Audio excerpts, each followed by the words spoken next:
tubahaye ikaze abantu mwese murimo kutwumva ku Cyizere TV. Uyu ni wa mwanya mwiza rero tujya twumva ijambo ry'Imana. Rero abantu mwese muri hafi na kure mwiyumvemo ikaze. Rero tugiye gutangira dusenga Imana kugira ngo twumve ijambo ry'Imana, kandi ijambo ry'Imana murabizi ko ari inkomezi muri uru rugendo. Ijambo ry'Imana ni rikuru, ijambo ry'Imana riraturuta, ijambo ry'Imana rijya rikora imirimo n'ibitangaza, ijambo ry'Imana rijya rirema. Haleluya. Rero mwebwe mwese murimo kutwumva muduteze amatwi, mujye munezezwa no kumva ijambo ry'Imana, kuko ijambo ry'Imana niryo jambo nyamukuru. Haleluya. Reka dusenge mu izina rya Yesu Kristo. Mana data twese uri mu ijuru, Imana y'imbaraga nyinshi, Imana ifite ubutware n'ubushobozi, Imana yera, Imana ikiranuka, Imana idukunda kandi tubereye maso. Turagushimiye, turaguhimbaje, dushimiye ineza yawe n'urukundo rwawe udahwema kutugirira. Icyubahiro ni icyawe Kristo. Abagabo n'abagore baragushimiye, abakobwa n'abasore baragushimiye. Mwami Yesu turagushimiye, abantu bagihumeka umwuka w'abazima turagushimiye, abantu tukigenda bikemera turagushimiye. Uwiteka Nyiringabo Imana, abantu tuhumeka umwuka w'abazima tutari mu bitaro, tukaba tugenda tutagendera mu mbago, turagushimiye. Icyubahiro ni icyawe mukunzi mwiza. Watanze ingabo nyinshi zigapfa ku bwacu, bwa Satani ntago ari uko byakagombye kuba bimeze, ariko Yesu turagushimiye ko watwimanye ukaduhagararaho. Icyubahiro ni icyawe mukunzi mwiza. Uri mwiza Yesu, kandi ubereye mwiza bagutegereje. Twebwe ibiremwa byawe wiremewe, twebwe abo waronse mu bise by'amaraso yawe, turavuze ngo nushimwe kandi nuhimbazwe.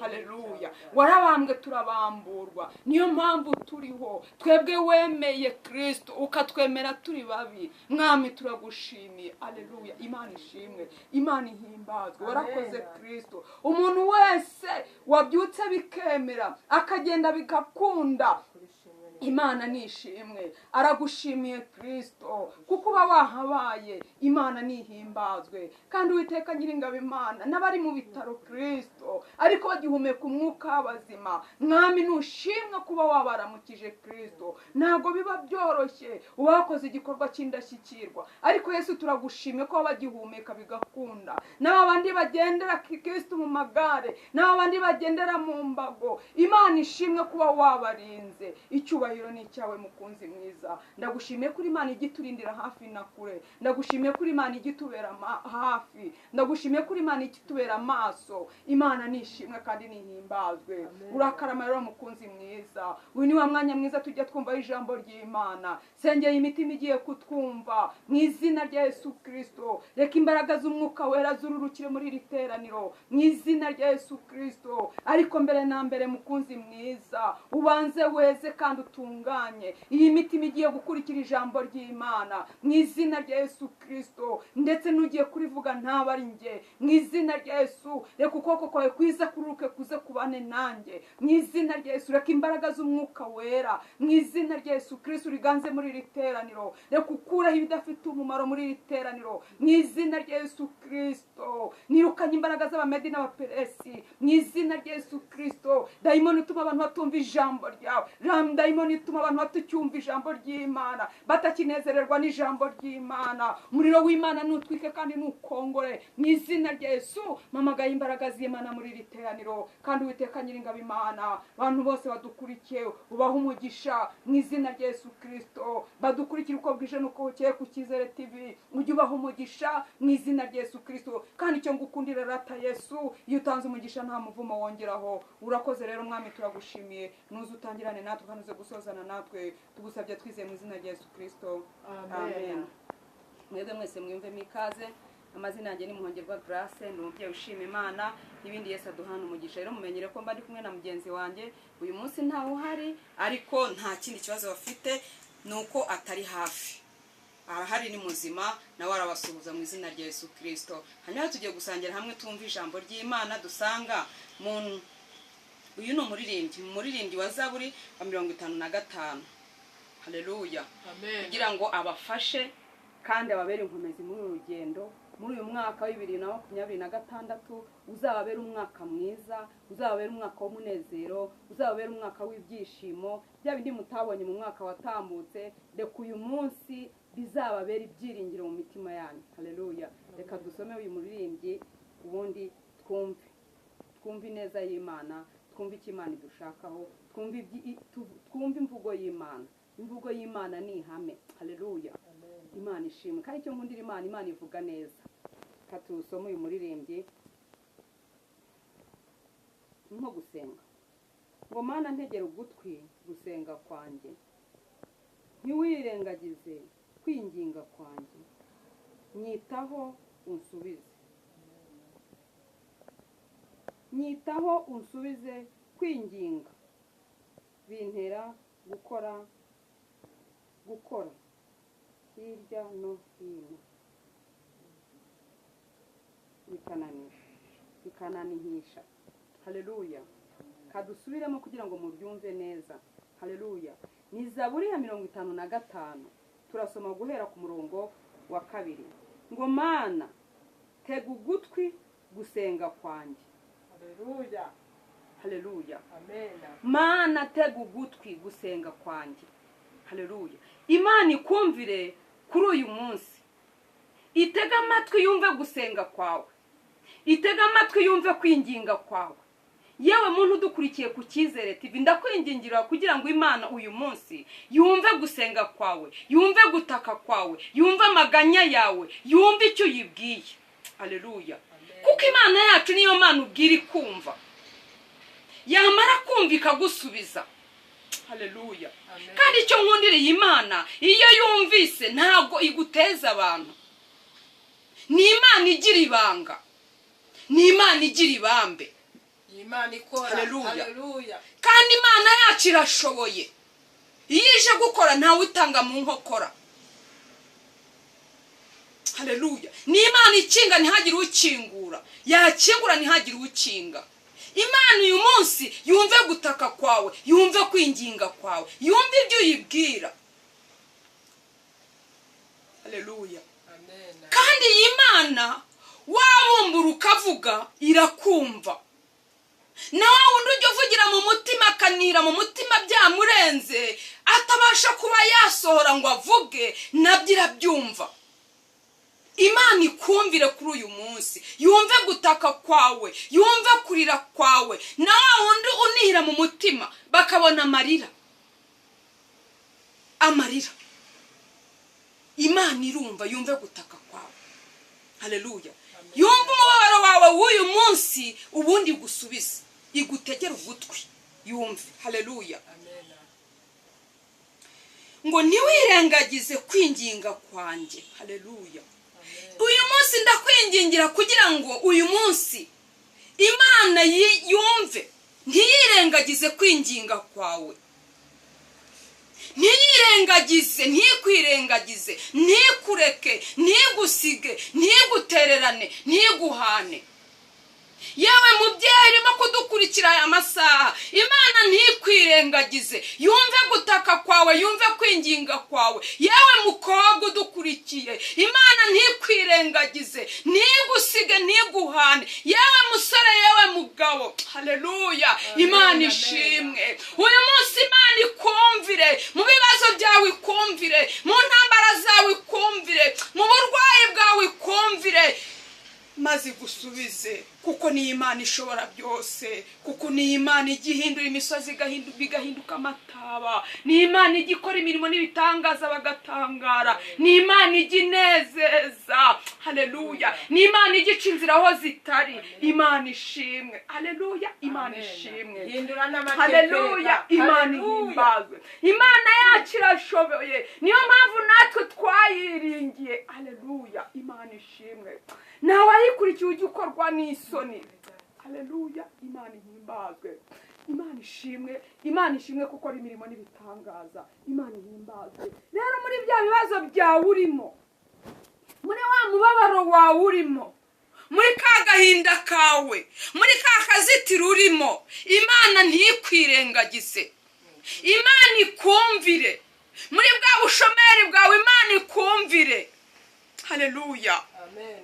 Muri bya bibazo byawe ngo abana babuze uko bajya ku ishuri kubera minervari, Imana ikumvire. Amen. Haleluya. Amen. Muri bwa ukene Imana ikumvire. Uyu munsi Imana ikumvire kandi gusubize, ntikwirengagize, kuko Imana igutegeye ugutwi. Waba warangurura ukavuga, waba uvugira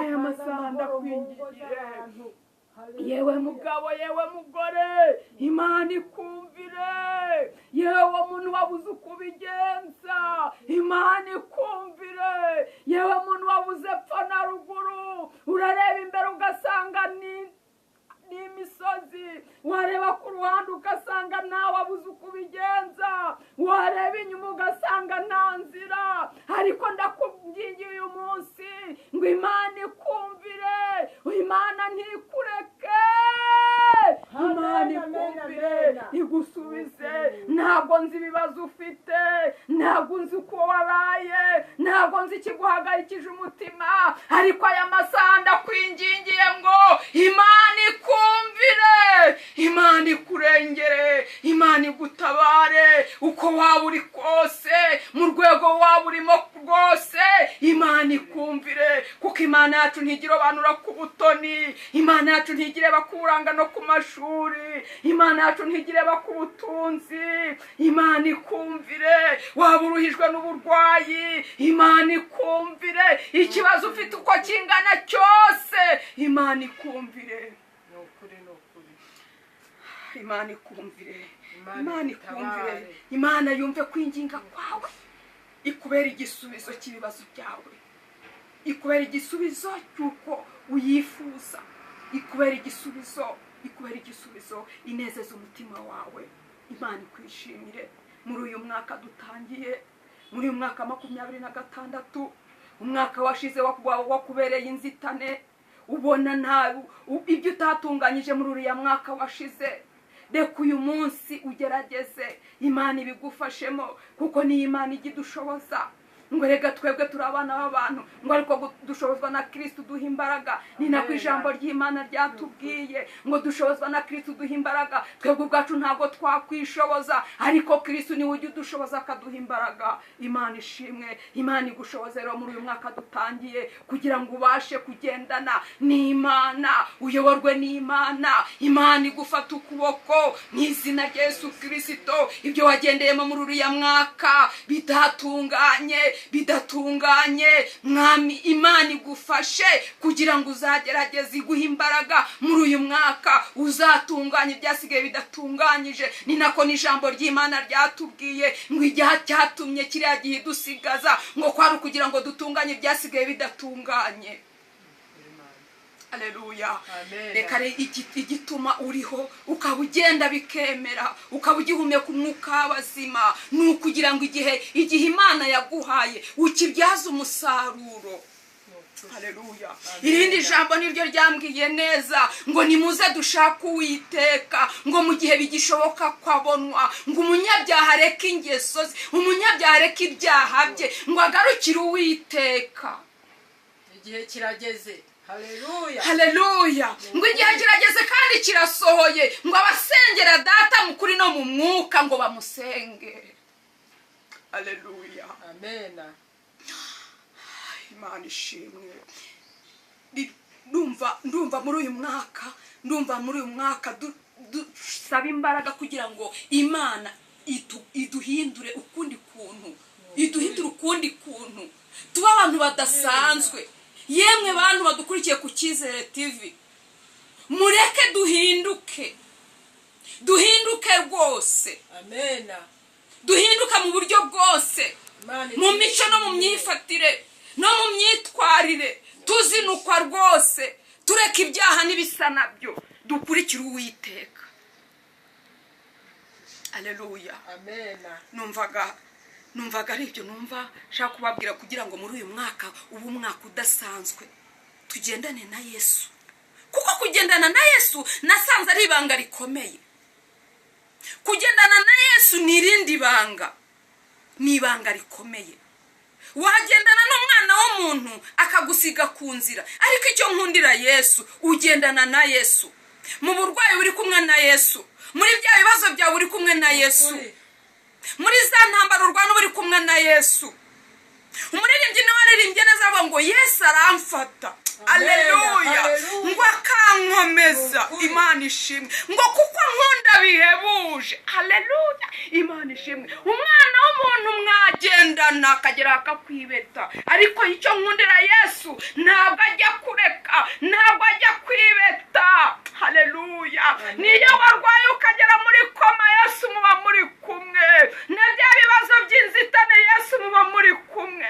No muri kakabwibwi, Yesu muba muri kumwe. Ntajya gusiga, ntajya guhana. Nicyo nkundira Yesu. Rero nagira ngo mbabwire ngo yemwe bantu mwese mureke twikomeze kuri Yesu, kuko niwe nshuti nyanshuti, niwe nshuti magara, niwe utajya uduhana, niwe utajya udutererana, aho rukomeye araseruka. Imana ishimwe. Mwakire neza ijambo ry'Imana. Reka dusenge kubwira ijambo, ibindi Yesu aduhana umugisha.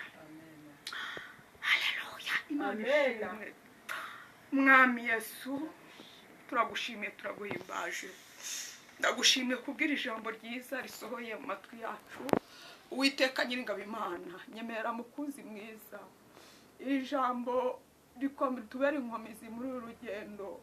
Reka umuntu wese Kristo urimo kuvugana nawe, reka umutegere ugutwi wumve gutaka kwe, wumve gusenga kwe. Mwami Yesu, ujye mu isoko wumve guseka kwa, wumve gusenga kw'aba bantu, wumve gusenga k'umubyeyi, wumve gutaka k'umugabo, wumve gutaka k'umusore, wumve gutaka k'umukobwa, wumve gutaka kw'itorero, wumve kuniha kw'igihugu.